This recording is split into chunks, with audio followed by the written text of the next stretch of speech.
आप बतौर भाजपा नेता, भाजपा प्रवक्ता, आप क्या समझते हैं? अरविंद भाई, अभी मैंने अपने पहले शुरू स्टार्टिंग ओपनिंग कमेंट में ही कहा कि आज विपक्ष बेरोजगार हो गया है। भारतीय जनता पार्टी ने किसी को किसी लायक नहीं छोड़ा है, तो हर व्यक्ति अपनी प्रेजेंस बनाए रखने के लिए नौजवानों को बरगलाने का काम कर। मैं जहां तक बताना चाहूंगा कि बेरोजगारी, देखिए हम भी मानते हैं, आप भी मानते हैं, जब युवाओं का देश है, जब युवा निकलेंगे तो अगर उनको काम नहीं मिलता है तो इसको बेरोजगारी मानते हैं, वो समस्या है, मान रहे हैं।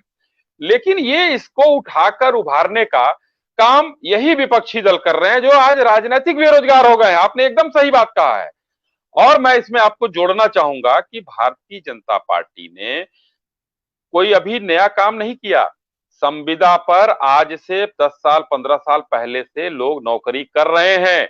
उत्तर प्रदेश में कम से कम सैकड़ों एजेंसियां जो है, जो मैन पावर सप्लाई का काम संविदा पर कर रही हैं, ये पहले से चल रहा है।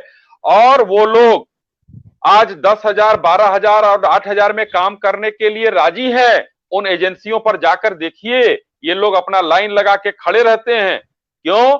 उनको काम चाहिए, उनके परिवार को रोटी चाहिए, उनके परिवार को भोजन चाहिए, उनके माँ बाप को एक ठीक ठाक जिंदगी चाहिए। वो 10,000 रुपए में भी अगर गांव में रहते हैं या कहीं रहते हैं तो कहते हैं कि मैं रोजगार तो मुझे मिला। तो ये रोजगार सरकार देने का काम कर रही है। आज भी हर जगह देखिए, बिजली विभाग हो, स्वास्थ्य विभाग हो, शिक्षा विभाग हो, कहीं भी आप अच्छे बड़े बड़े ये विभाग हैं, इसमें क्या संविदा पर काम हो रहा है। अब भारतीय जनता पार्टी ने इसमें क्या किया? भारतीय जनता पार्टी ने इसको थोड़ा सा और रिफाइन किया।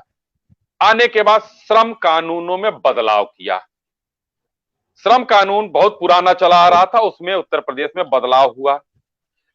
अभी ये आपदा आ गई, आपदा में इतने लोग आए, तो जितने लोग आए इसमें 18 लाख लोगों की इस जो स्किल मैपिंग होती है, वो सरकार के पास डेटा आया है, स्किल मैपिंग करा चुकी है सरकार।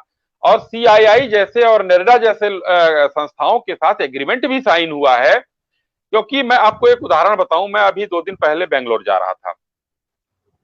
मैं वहां पहुंचा, चूंकि मैं भोजपुरी भाषी हूं, तो वहां पर लगभग जो है 70% यात्रियों की, जो हैदराबाद और बेंगलोर की शाम की फ्लाइट थी, वहां पर भोजपुरी बोलते हुए लोग मिल गए। तो एक जिज्ञासा हुई कि भाई इतने लोग अचानक यहाँ लखनऊ एयरपोर्ट पर कैसे? तो मैंने 2 4 10 लोगों से पूछा, एक समूह था, उसमें दूसरे समूह में जाकर तो उन्होंने बताया कि देखिए हम लोग आ गए थे इस कोरोना काल में अपने घरों को, लेकिन घर में बैठ के हमको नहीं होगा। तो हमने कहा भाई यहाँ तो सरकार मनरेगा में नौकरी दे रही है, सब कुछ कर रहे हैं।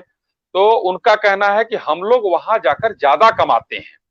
मनरेगा में जो मजदूरी है उससे ज्यादा हम वहां पर 600 700 500, कुछ उसमें कई तरह के लोग थे, कुछ बिल्डिंग कंस्ट्रक्शन के लोग थे, कुछ ये ब्लॉक का काम करते हैं जो कपड़ों पर वो थे, कुछ जरदोजी के काम वाले थे। तो काफी लोग उसमें थे। तो अलग अलग लोगों ने कहा कि हम लोगों को वहां सुविधाएं दी जाती हैं, और हमारे मालिकों ने जो वहां पर काम करते थे उन्होंने हमारे फ्लाइट का टिकट भेजा, तो हम लोग फ्लाइट से जा रहे हैं।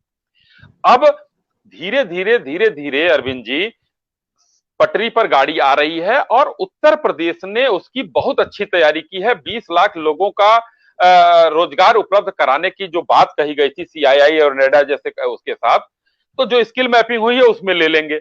अगर जो हमारे मजदूर भाई, कृषक भाई, श्रमिक भाई जो यहाँ पर नहीं करना चाहेंगे, जो अपनी जगह जाएंगे, वो करेंगे। तो रोजगार तो है, समाज में करने का मादा चाहिए।